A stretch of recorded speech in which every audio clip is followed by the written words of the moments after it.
Welcome to Invertebrate Paleontology and Paleobotany at Utah State University. This is lecture 36, where we'll answer the question, what is an angiosperm? In July of 1879, Charles Darwin penned a letter to Joseph Hooker, the director of the Royal Botanical Gardens, the Kew Gardens, who was a close friend of his. I've just read Ball's essay, in reference to the Irish politician, botanist, rock climber, and world explorer John Ball. It's pretty bold, Darwin stated. The rapid development, as far as we can judge, of all the higher plants within recent geological times is an abominable mystery, he wrote. Certainly it would be a great step if we could believe that the higher plants at first could live only at high level. But until it's experimentally proven that cycads, ferns, etc. can withstand the much more carbonic acid than the higher plants, the hypothesis to me seems rather rash. Saporto, and this is in reference to the French paleobotanist Gaston de Saporto, believes that there is an astonishingly rapid development among the higher plants. As soon as flower sequencing insects were developed and favored intercrossing, but I should like to see this whole problem solved. I fancied that perhaps there was, during long ages past, a small isolated continent in the southern hemisphere which served as the birthplace of the higher plants. But this is wretchedly poor conjecture. And this is an excerpt from a letter written by Charles Darwin on July 22nd, 1879 to Joseph Hooker. Now, enough of the fossil record was known in 1879 that paleontologists were actually surprised by the lack of flowering plants in the early strata of the Mesozoic and the Paleozoic. All the fossils of flowering plants, the vast majority of living species, did not appear in the fossil record until the late Cretaceous. Now, in Charles Darwin's eyes and those of his scientific contemporaries, the origin of flowering plants was an abominable mystery.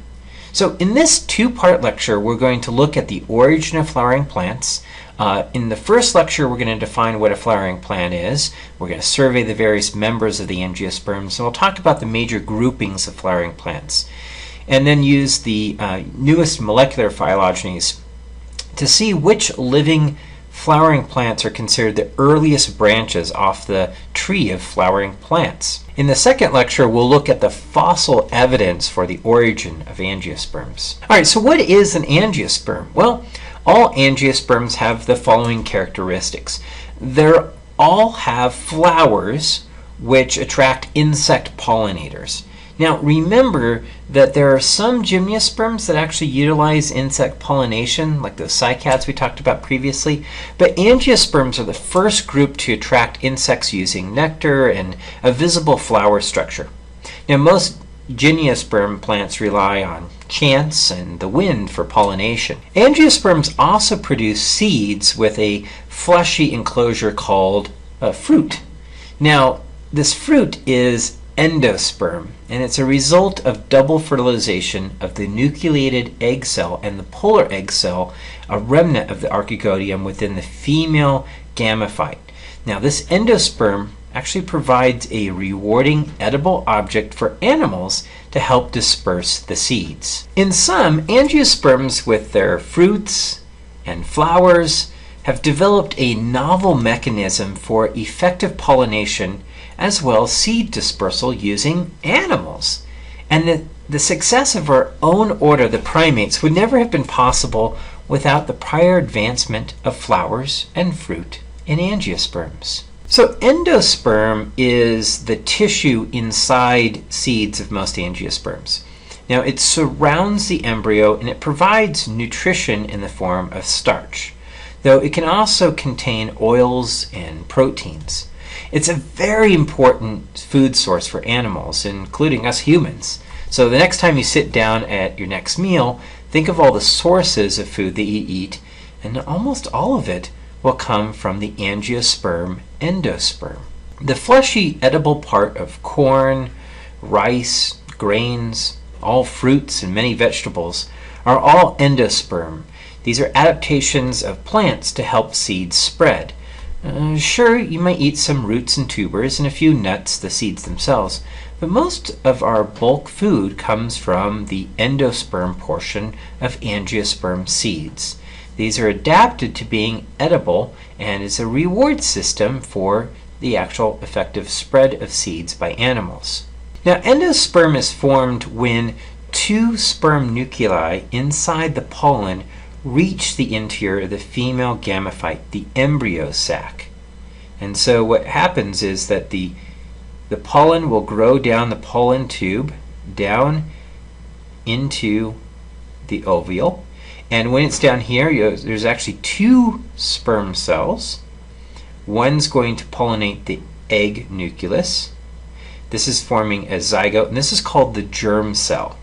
So when you've heard that term, the germ cell, that's the cell that's fertilized, that's going to grow into the new plant. The other sperm nuclei that comes down here fuses with two polar cells. This is double fertilization at the center of the embryo sac, and this actually goes on to form the endosperm cell. Now, because the endosperm cell is formed by separate fertilization, the endosperm consists of an organism that's separate from the embryo. Most angiosperms have two polar nuclei, so the endosperm is actually triploid. That means it has 3 sets of chromosomes. Or they can actually be polyploidal, so that means that they can have sets of chromosomes up to 15.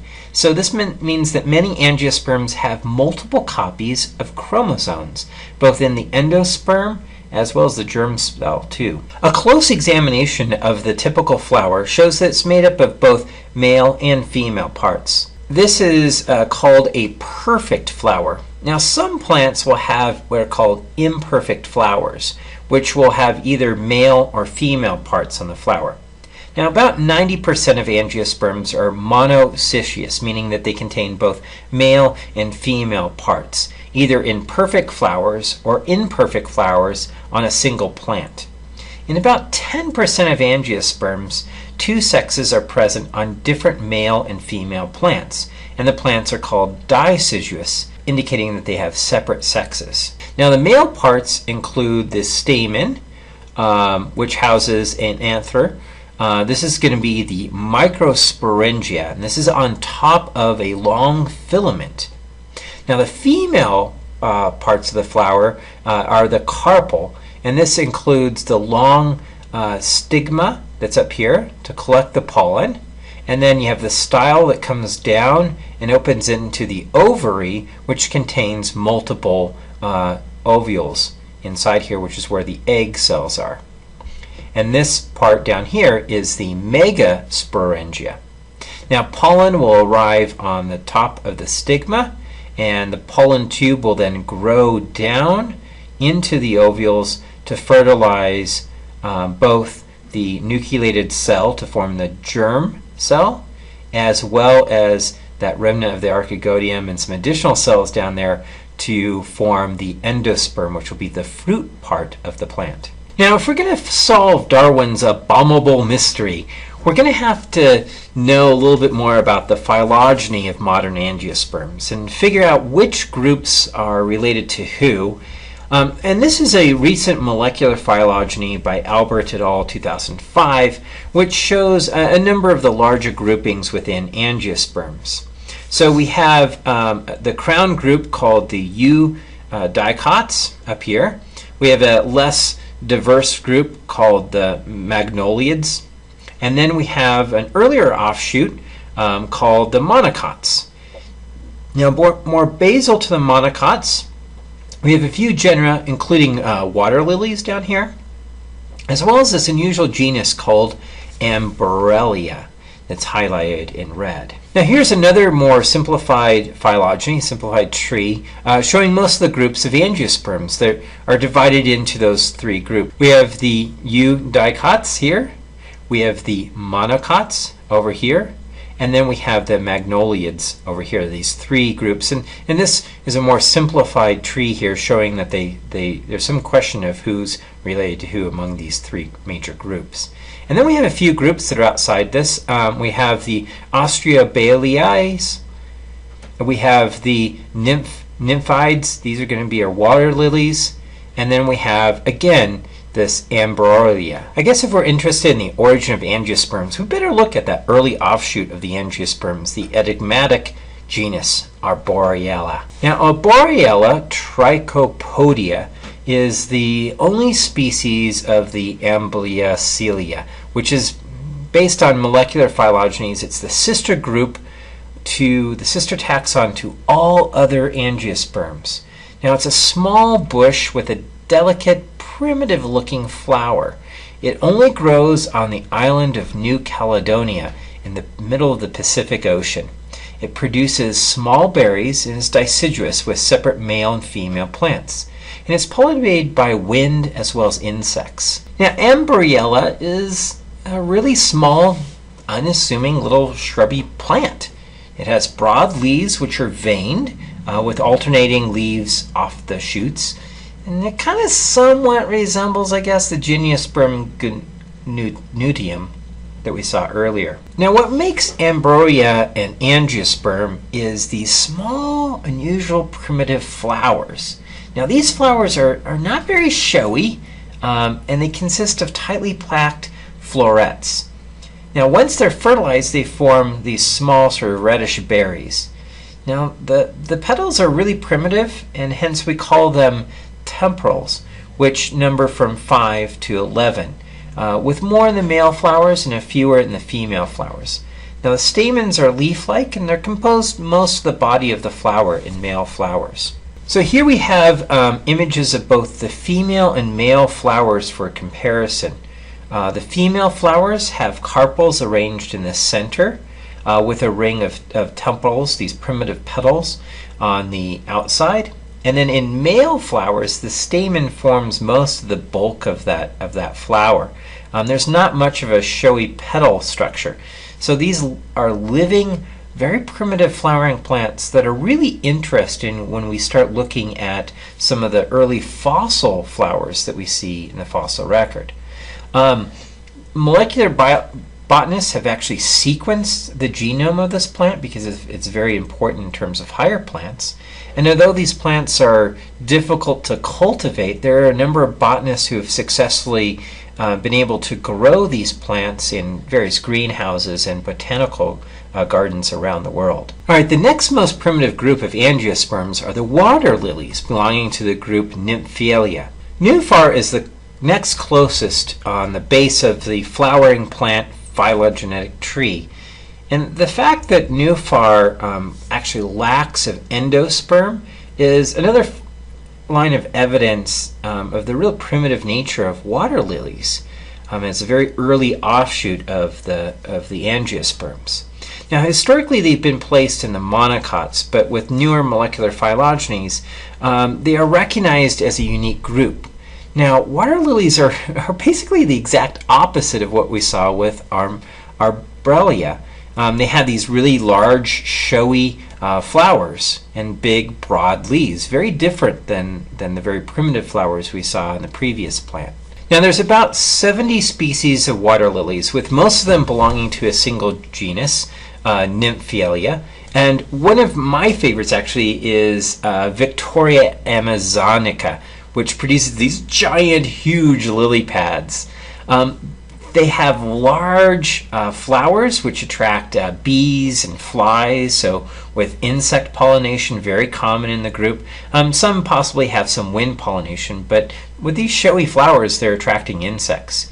They're fully aquatic plants, and they use their leaves to buoy up to the surface of lakes and ponds and slow-moving rivers. Now, the next most primitive angiosperm plant, the one that appears to be another early offshoot of primitive angiosperms, is the rare plant Austrobaileya, scandens. And it's from Queensland, Australia, and it produces these green-looking flowers. And these flowers are unusual in that they give off an actual rotting smell that actually attracts flies and other insects. Now, it only grows in very humid, wet, tropical forests of Australia, and Austrobaileya is actually placed in its own group. Earlier systems of classification have placed it within the Magnoliids, but it does illustrate a unique method for the attraction of insects by producing a rotting smell to attract flies and other flying insects that require a food source for those eggs and larvae that they're trying to lay. So this is a unique way of trying to attract insects that are not necessarily adapted to being pollinators. And so this might be a very important way of thinking about how pollination and the origin of flowers may have came about. And it'll be an important one to look at when we start looking at the fossil record. All right, so now let's take a look at the three major groups of angiosperms. The first group we'll take a look at is the Magnoliids. This is a very large, diverse group. There's about 9,000 living species. They all exhibit broad leaves that have branched veins. The flowers are in sets of 3. They're trimerious. The older systems, such as the conquest system of classification in the 1880s, these were placed in a group called the Eudicots. However, most molecular phylogenies support them as their own unique group of plants, and so this is one of the 3 major groups of angiosperm plants. Now, probably the most characteristic plant belonging to the Magnoliids are the magnolia trees. But the group also contains the laurel family, which includes avocados and cinnamon and bay laurels, the bay leaves, sassafras. Now, most Magnoliids live natively in warm tropical areas. They don't take very well to freezing temperatures, although there are some better adapted to colder climates, including the pawpaw plant, Simia triloba, the sassafras, as well as a few actual species of magnolia that can get up into the very southern parts of Canada, in fact. However, the vast majority of Magnoliids live in warm tropical climates. And the other interesting thing about them is that they are globally distributed. As long as the temperature and the climate is very warm, they do quite well. Now, the last 2 groups of angiosperms are the most diverse, and they're actually divided on a weird characteristic that happens in seed development. These are the monocots and the dicots. Now, in some angiosperms during early seed development, the zygote will grow a single leaf, and this is called a cotyledons, within the seed and before it actually sprouts. Now, in other plants, the seed will develop 2 cotyledons, hence the name mono, meaning 1, monocots, and di, meaning 2, the dicots. Now, most angiosperms are divided on the basis of this early seed development. Now, the monocots include over 59,300 species, which include things like orchids and grasses and grain plants like rice and wheat and rye. They include sugarcane and bamboo and palms and onions and bananas. And it's a giant amount of diversity belong to this group. The other group are the dicots, or dicotyledons.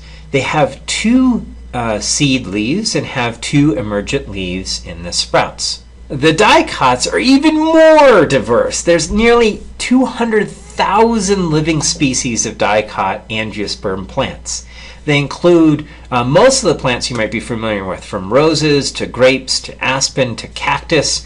They're extremely diverse, and the group is today often called the Eudicots, since historically the Magnoliids were included in this group. Now, one of the big problems we have as paleontologists is how to differentiate the monocots and dicots, since we're probably not going to have the seeds actually preserved in the fossil record well enough to see if it has these cotyledons. So there are a few other helpful characteristics to distinguish the 2 of these. Monocots tend to have petals in 3 parts. Now, this is very similar to what we saw in the Magnoliids. Whereas dicots have petals in parts 4 or 5. The other thing is that monocots have these parallel leaf veins. So you think about what you see in grasses. This is what you find in many monocots. In dicots, you usually have a net-like leaf veins that extend all the way through broader leaves. The other thing has to do with the pollen. So in monocots, there is a single furrow in the pollen grains, and in dicots there are 3 furrows in the pollen grains. And then another characteristic is with the vascular bundles, how they're distributed in the stem. And this can be helpful when we look at distinguishing fossilized wood between the monocot and dicot condition. So I want to make a note here that in the textbook that we're using, they kind of use the Cronquist system, which is used throughout the textbook, or they use the term, you'll see the term dicot. Now, the term Eudicots is used to distinguish the older use of the term dicot that included both the Magnoliids and other members of the dicots. So the term Magnolopsidae is also used in the textbook for both dicots and Magnoliids. And so to avoid this whole confusion of where to put Magnoliids if they belong within the dicots or outside the dicots, the group that does not include the Magnoliids is called the Eudicots. And this is in reference to the fact that this is the new dicots, which is defined as being only the members of those plants that don't include the Magnoliids. And so you saw that in many of the characteristics of these angiosperms and distinguishing them between dicots and monocots, that the Magnoliids, that third group, has many of these features that we see in dicots, in the Eudicots. So to distinguish these two, which are separated a lot based on these new molecular phylogenies, we refer to dicots now as the Eudicots to distinguish them from a group that would have included the Magnoliids. All right, so now that we've kind of introduced a little bit about the current diversity of angiosperms, in the next lecture we're going to take a look at the fossilized plants that have been advocated as the most primitive members of the angiosperms. And hopefully we'll try to solve this great abominable mystery of Darwin's. Thanks for watching this lecture video. If you're interested in taking a course at Utah State University in geology, log in to our website at geology.usu.edu. And if you're interested in my own research, visit my webpage at benjamin-berger.org.